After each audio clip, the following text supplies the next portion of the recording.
Praise the lord. ક્રિસ્મા ભાઈએ તથા બહેનો, દિવ્ય ધ્યાન દિવ્ય સંદેશમાં તમારું સ્વાગત છે. જૂન 7મી તારીખ પરમ પ્રસાદનું પર્વ ઉજવીએ છીએ. શાસ્ત્ર પાઠ સાંભળીએ. યોહાન ગ્રંથ 6 અધ્યાય 51થી 58મી કલમ સુધી. ઈસુએ કહ્યું, હું સ્વર્ગમાંથી ઉતરી આવેલી જીવંત રોટી છું. જે કોઈ એ રોટી ખાશે તે અનંતકાળ જીવશે. અને હું જે રોટી આપવાનો છું તે તો જગતના જીવન માટે અર્પણ થનારો મારો દેહ છે. આ ઉપરથી યહૂદીઓમાં ભારે ચર્ચા જાગી કે આ માણસ આપણને પોતાનો દેહ શી રીતે ખાવા આપી શકે. ઈસુએ તેમને જવાબ આપ્યો, હું તમને સાચે સાચ કહું છું, જ્યાં સુધી તમે માનવ પુત્રનો દેહ ખાધો નથી અને તેનું લોહી પીધું નથી ત્યાં સુધી તમારામાં જીવન જ નથી. જે કોઈ મારો દેહ ખાય છે અને મારું લોહી પીએ છે તે શાશ્વત જીવન પામ્યો છે, અને હું તેને છેલ્લે દિવસે સજીવન કરીશ. કારણ મારો દેહ એ સાચે જ ખોરાક છે અને મારું લોહી એ સાચે જ પીણું છે. જે કોઈ મારો દેહ ખાય છે અને મારું લોહી પીએ છે તે મારામાં વસે છે અને હું તેનામાં વસું છું.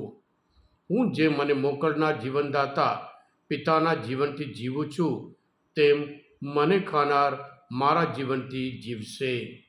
સ્વર્ગમાંથી ઉતરી આવેલી રોટી તો આ છે. એ મન્ના જેવી નથી જે તમારા વડવાઓએ ખાધું હતું, પણ તેઓ તો મરી ગયા. પણ જે કોઈ આ રોટી ખાશે તે અનંતકાળ જીવશે. આ પ્રભુની વાણી છે, તે આપણો આધાર છે. ખ્રિસ્તમાં ભાઈએ તબેનો પરમ પ્રસાદ આપણે જીવન માટેનું જીવનનો કેન્દ્ર છે, જીવનનું શરૂઆત છે.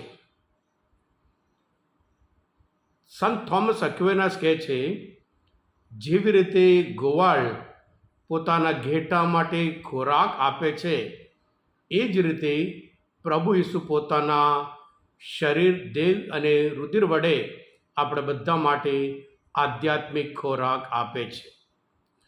ખ્રિસ્તમાં ભાઈ તબેનું જેવો ખોરાક એવું શરીર, એવું તંદુરસ્ત. જ્યારે નબળા પડીએ ત્યારે ડૉક્ટર કહે છે તમારે આ બધા ખોરાક ખાવાનું અને આ પીવાનું, જેથી કરી આપણે તંદુરસ્ત જીવન જીવી શકીએ. અને એ જ રીતે ખ્રિસ્તમાં ભાઈ તબેનું યુકરિસ્ટ, કમ્યુનિયન, પરમ પ્રસાદ એક ખોરાક છે. પરમ પ્રસાદ એક યાદગાર છે. પરમ પ્રસાદ એ પ્રભુ ઈસુની સાચી હાજરી છે. જ્યારે ખોરાક હોય, આપણી જે ભૂખ હોય એ દૂર કરે છે, અને યાદગાર હોય એ આપણને જીવન આપે છે, નવું જીવન આપે છે, અને સાથે સાથે એ પ્રભુ ઈસુની હાજરી છે. ખ્રિસ્તમાં ભાઈ તબેન, જ્યારે આ રોટી જોઈએ છીએ એ રોટી જોતા નહીં, એ સાક્ષાત પ્રભુ ઈસુ ખ્રિસ્તને આપણે ખરેખર નિહાળીએ છીએ. ખ્રિસ્તમાં ભાઈ તબેનું મધર તેરેસાના જીવનમાં પરમ પ્રસાદ એમના જીવનમાં કેન્દ્ર છે. આર્ચબિશપ ફુલ્ટન શીન પહેલાં તો એંગ્લિકન ચર્ચમાં ઇંગ્લેન્ડમાં આર્ચબિશપ હતા, અને પછી એક દિવસ અચાનક છોડીને કે કેથલિક થવા માટે નિર્ણય લીધો, અને કેથલિક થવા માટે એ પ્રમાણે કેથલિક ધર્મસભામાં જોડાવા માટે નિર્ણય લીધો. ત્યારે એંગ્લિકન ચર્ચ માટે નવાઈ, આટલા પાવરફુલ ઓરેટર, આટલા પાવરફુલ સ્પીકર કેવી રીતે આપણો એંગ્લિકન ચર્ચ છોડીને કેથલિક ધર્મસભામાં જાય છે. એમ કે એમને મળવા માટે એક કમિટી બનાવી અને એમને મળવા ગયા. કહ્યું, આર્ચબિશપ ફુલ્ટન શીન, આપને માટે આપણે ચર્ચમાં, એંગ્લિકન ચર્ચમાં જે જોઈએ તે આપીશું, જે પોઝિશન જોઈએ તે આપીશું, જે સુવિધા જોઈએ આપીશું, પણ મહેરબાની કરીને એંગ્લિકન ચર્ચ છોડશો જ નહીં.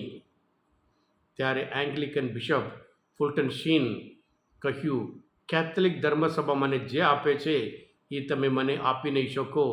એ છે પરમ પ્રસાદ, સાક્ષાત ઈશ્વરની હાજરી. કેથોલિક થયા પછી પહેલાં કરતાં વધારે પાવરફુલ સ્પીકર બન્યા, ઓરેટર બન્યા, લેખક બન્યા. ઘણી બધી ચોપડીઓ એમના આધ્યાત્મિક જીવન દ્વારા તેઓ લખી છે. મધર તેરેઝાના આશ્રમમાં એક વખત ઇન્દિરા ગાંધી મળવા ગયા હતા. જે મળવા ગયા, મધર પ્રાર્થના કરતા હતા અને ઇન્દિરા ગાંધી બેસી રહેવું પડ્યું. અને પછી મધર ટેરેસા મળવા આવ્યા. કીધું અમારા આશ્રમ જોતા પહેલાં મારા ગુરુને મળો.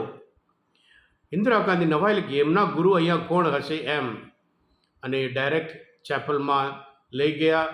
પરમપ્રસાદની પેટી બતાવી, અહીંયા છે મારા ગુરુ, એમના લીધે હું આ કામ કરું છું, એમના લીધે મને શક્તિ મળે છે. એટલે એમની આગળ નમીને પ્રાર્થના કરીને આપણે આશ્રમ જોવા જઈએ. હા કૃષ્ણવાલા ભાઈ તબેનું, આવી રીતે ઘણા બધાના સંતોના જીવનમાં પરમપ્રસાદ એક મહત્ત્વનું એક કેન્દ્ર સ્થાન એમનામાં જીવનનું હતું. સાથે સાથે કૃષ્ણવાલા ભાઈ તબેનું, પરમપ્રસાદ ઇંગ્લિશમાં કમ્યુનિયન કહીએ છીએ. ખમ એટલે આવવું, યુનિયન એટલે સાથે આવવું. એટલે જ્યારે કમ્યુનિયન એટલે એ સાથે જોડાવું, એટલે એ સમ એક નિશાની કહેવાય છે.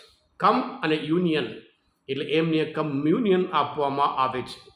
એટલે જ્યારે આ કમ્યુનિયન લઈએ, પરમપ્રસાદ લઈએ, આપણે જે લોકો ભૂખ્યા હોય એમનું ભૂખ આપણે દૂર કરવા માટે ચોક્કસ નિર્ણય લેવાનો છે, પ્રયત્ન કરવાનો છે. હા કૃષ્ણવાલા ભાઈ તબેનું, આ તહેવાર ઉજવતા આપણે પણ પરમપ્રસાદમાં સાક્ષાત ઈશ્વર છે અને આપણે એમને નિહાળીએ અને ખ્રિસ્ત યજ્ઞ પહેલાં જ આવી જઈએ અને ખ્રિસ્ત યજ્ઞમાં આશીર્વાદ થયા પછી ત્યાંથી દેવળમાંથી નીકળીએ. જાત જાતની ભૂખ હોય લોકોને, શારીરિક ભૂખ હોય, માનસિક ભૂખ હોય, નોલેજની ભૂખ હોય અને રિલેશનશિપની ભૂખ હોય.